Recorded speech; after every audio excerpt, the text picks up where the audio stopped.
حدا حيال تخصي أو حدا خلل رئيس ختمة أو غامبيلا ناي كل رئيس ختمة أو ختمة غامبيلا كمتو زوالكوو ناي كتمة غامبيلا مالته إيه ناي كل الغامبيلا رئيس ختمة أفتر رئيس ختمة حيال تخص خمس نبرة ما بقول له خبابو مخانو مبراقو معرابو سمينو دوبو بقول له خبابي تقص كم زنبرة تمالي مالته تمالي نا كاو جزا موسى أي كألن يولو خمس نورتهم نبرتي منقصون بأواج بدنبي كاب تأكلاتن بوليس مالتيو كاب ناي سراويت أكلاتن ما نمسب مسارح يصغير كبز بالأواج كم زعوجه زي حيز انت ترخي وجن ناي تأكلات ناي سراويت عبالات توكيسهم قطر وون فقيد لهم توكيسهم قطر وون فقيد لهم حز غامبيلا أمنتاي درجة خمسة رايوة غامبيلا خافتن كللاتنا إثيوبيا حنتيا بينشانغول دارغا فرق حيزنا يينا ولو ناي بينشانغول ناصنت جنبار أوروميا ولا زبحال انقساقس له خبل له غنا انا كم هايله ولا خوينات انتهالو زي قدس تسمع عميعهم يوم ناي امريكا مجلس ناي تي بي اس ناي temporary protection زوصو announcement أوروميا منغس أوروميا ون مسناي أورومو ناصنت حيلي سمع سلز فتره تግራይ እውን ምስ ፌደራል ስምምዕ ስለ ዝፈጠረት ሰምሓራ እዩ ዘሎ ንሱ ከዓ ንድሕነቶም ስጋኣት ስለ ዘይኮነ ተመለሱ ክብል ከሎ ኦሮሚያ ምስ ዚኦም ስምምዕነት ፈጢራ የልና እዩ ወል ኣነ እውን ከምኡ ዝግምግም ሓያል ኩናት ተኻይዶ ዝኸባቢ እዚዩ እትብልዎ የለን ብርግፅ ኣፍቲን ኣሎ እዩ ኣሎ እቲ ኩናት ኣሎ እዩ በቃ ንሕና ንዋግኦም ኣለና ኢና ንዝብል ሒዞሞም ዝኸዱ ዘለዉ እዩ ዝመስለኒ ብትክክል ግን ናይ በሓቂ ዞም ሰባት እዚኦም ዞም ሰራዊት እዚዩ ፀረ ኢትዮጵያ ኢሎም ዝዋግእዎ እውን ኣይኮኑ እቲኦም እውን ንናይ ኢትዮጵያ ሰራዊት ሰዲዶም ዘውግእዎም ኣይኮኑ መንግስቲ ኦሮሚያ ማለት ስለ ስምምዕ ኣለዎም ኢለ ዝኣምን ብዝኾነ ኮይኑ ግን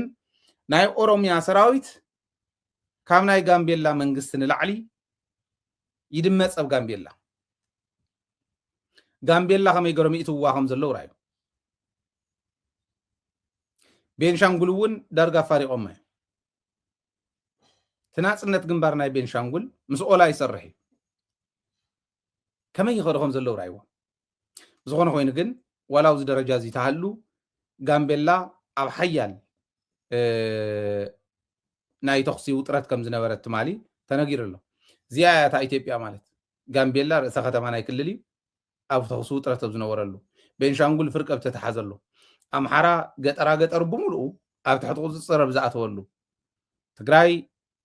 كم تحزي سكحزن ولا زنورنا عند ترقصة تبزلات له عفار سراويت عفار أتهو كفار غاين عفار بكروان أبزول له سراويت إثيوبيا أن هذا من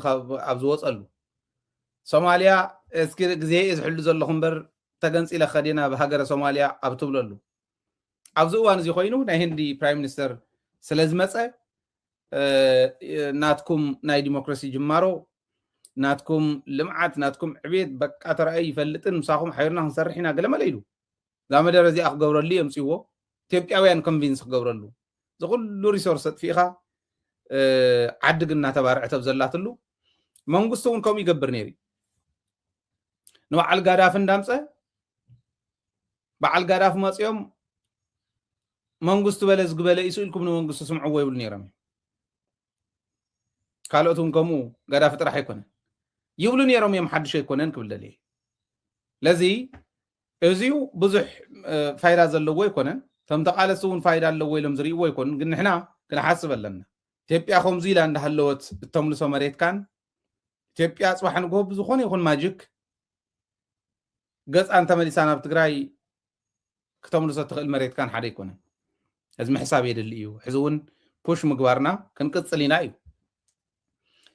ኣብ ኢትዮጵያ ናይ ማሕበራዊ ሚድያ አንቃሕቲ ኣይክን ዕገሶሙን ኢሎም ከም መንግስቲ ተላዒሎም ከም ዘለው ምእሳር ከም ዝጀመሩ ብፍላይ ኣብ ኣዲስ ኣበባ እንዳርኣና ቀኒና ኢና ሕዚ እንደገና ናይ ኣዲስ ኣበባ ፖሊስ ማሕበራዊ ሚድያ መንቃሕቲ ኢና ኢሎም ሞያዊ ክብሪ ዘዋርዱ ባህልን እምነትን ከምኡውን መጻኢ ናይ ኢትዮጵያ ዘዛብዑ ግለሰባት እናበዝሑ ይኸዱ ኣለዉ ካብ ኩሉ ንላዕሊ ናይ ኢሉሚናንት ሓይሊ ናብ ኢትዮጵያ ኣትዩ እዩ ብግልፂ 4 ግለሰባት ንሕና ኢሉሚናንት ኢና እሞ ንዓና ተኸተሉና ኢሎም ዝሰብኩ 4 ግለሰባት 2 ደቂ ኣንስትዮ ዝርከብኦም ተረኺቦም እዮም እዚኦም ንኢትዮጵያ ዘጥፍኡ ባህልና ዘጥፍኡ እምነትና ዘጥፍኡ ስለ ዝኾኑ እዚኦም ኣሲረዮም ኣለኹ ኢሉ 4 ሰብ ሞያ 4 ናይ ማሕበራዊ ሚድያ ነጠፍቲ ኣሲሩ ትማሊ ለዚ ናይ ስራሕ ክዳን ተኸዲኖም ናይ ደንብ ልብሲ ዝበሃል ናይ ደንብ ክዳን ዝበሃል ተኸዲኖም ናይ መምህር ጋውን ገይሩ ብመምሃራን ዝቕልድ ናይ ሓኪም ጋውን ገይሩ ብሓኻይም ዝቕልድ እሞ ብግልፂ ከዓ ወፂኦም ኢሉሚናንቲና ንሕና እሞ በቃ ተኸተሉና ዝብሉ እዚኦም ፀረ ህዝቢ እዮም ፀረ ባህልና እዮም ፀረ ህልውናና እዮም ክንኣስሮም ኢና ይንዕገሰኩምን ኢሎም ናይ ማሕበራዊ ሚድያ ነጠፍቲ ስለዚ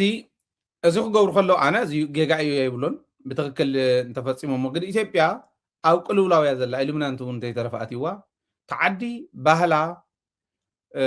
ደርብያ ታሪኻ ደርብያ ሃይማኖቱ እውን ዘይእግዶ ዘይገዝኦ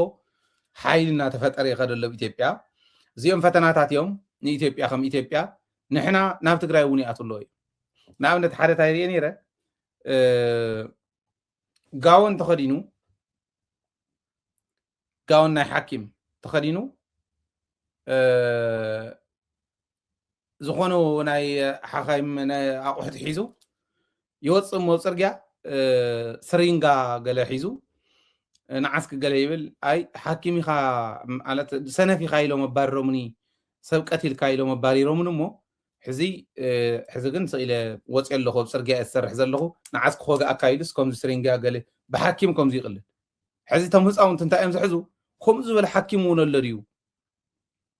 ሰብ ቀቲልካ ተባሂሉ ተባረረ ሓኪም እውን ለካ ክወግኣካ ይኽእል እዩ ከምዚ ክገብረካ ይኽእል እዩ ሰብ ደቐቲልካ ነርካ ዶክተር እናበለ ዝሓትት ህፃን ኢኻ ክትፈጥር ማለት ብጣዕሚ ጥርጣረ ዝፈጥር ኣብ መምህር እውን ከምኡ እዚኣቶም ብጣዕሚ ሓደጋ ዋላ ብጀጋኑና እውን ዝቕልዱ ሃሎ በልዎም በቃ ኣነ ሕዚ ዝሰርሕ ስለ ዘለኹ ኩናት ይቐፅል እዚ ይሰርሕ ስለ ዘለኹ ይብል እሞ ጥይት ወዲኦም እዮም ተም ፀላእቲ ንቐትሎም ኢና ዘለና ኩናት ዝቕፅለ ይመስል ንውድኦም ኢና ዘለና ገለ ይብልዎ ዋላ ሃውዎም ጥይት ሕዝቶም መራሕቲ ሰብ ከዋግኡ ከለውስ ሰብ እናተዋድእ ንሶም ስርሖም ከም ዝሰርሑ ገይሩ ዝኸይድ ጅግንነትካ ባህልኻ ታሪክካ ዘጥፍእ እንተዘይትገብሮ ብትግራይ እውን ፅቡቅ እዩ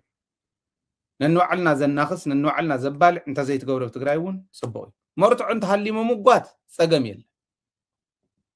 ጌጋ እንተኢልኩም ጌጋ ኢልኩም ዝኣመንኩምሉ ብመርትዑ ኣረጋጊፅኩሞ ይኸው ጌጋ እዚኣ ንያ መርትዑ ኢልኩም ተቕሪብኩም ፀገም የለ ንትግራይ ሕሊፉ ዝህግር ባህሊ ትግራይ ዘጥፍእ ሃይማኖትና ዘጥፍእ ኣብ ልዕሊ ቦታትና ዝመት ዘሎ ዘመተ ጌጋ እዩ ብመርትዖ መጉትዎም መጎት ፅቡቅ እዩ ብሓቂ መጉትዎም መጎት ስለ ዘይኸፍእ እንተ ባህልናን ታሪክናን ጅግንነትናን ትግራዋይነትና ኣብ ዋጋን ዕዳጋን ዝእቱ ግን ተዘይትገብርዎ ይበልፅ ክንገብሮ ኢና እንተኢልኩም ግን ጣልባሽ መንግስቲ ትግራይ እውን እዚኣ ክሓስበላ ኣለዎ ክትተኣታቶ ኣለዋ ናብ ትግራይ ኢለ እየ ዝኣምን ፅቡቅ ካብ ፀላኢኻ እውን ካብ ፈታዊኻ እውን ስለ ዝኾነ ትእትዎ ክብል ደልየ እሞ